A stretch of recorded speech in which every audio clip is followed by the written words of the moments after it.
Welcome to the Genius Factory. Enjoy the video.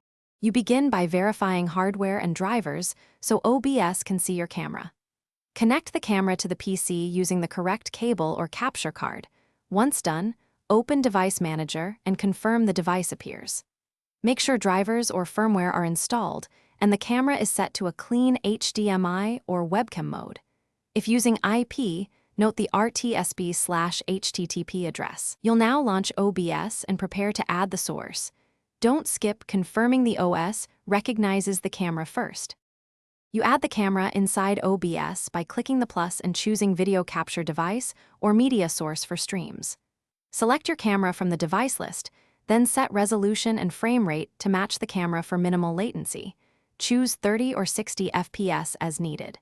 Adjust buffering and use Direct Show or V4L2 settings if available. Next, configure audio input or disable if using a separate mic.